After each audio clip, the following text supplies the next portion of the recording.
বর্তমান প্রযুক্তির যুগ, সবকিছুই প্রযুক্তি নির্ভর।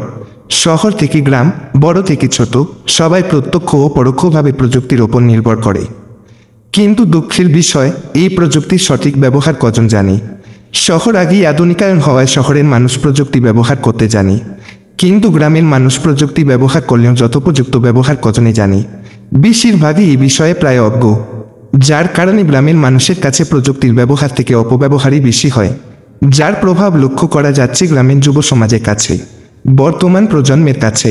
বর্তমানে এক ভয়াবহ প্রজন্ম তৈরি হচ্ছে, যাকে বলা যায় অসুস্থ প্রজন্ম, যাদের অধিকাংশের মধ্যে কায়িক শ্রম নেই, বিকাল হলে মাঠে খেলতে যায় না, বাবা মায়ের কথা শোনে না, পড়াশোনা থেকে বিচ্যুত, নিজের উন্নতির কথা ভাবে না, সমাজ নিয়ে চিন্তা ভাবনা করে না, সমাজের মানুষ নিয়ে ভাবে না, ধর্মপালন থেকে দূরে, নৈতিকতা থেকে দূরে, বড়দের সম্মান করে না, অন্যের বিপদে সাহায্য করে না।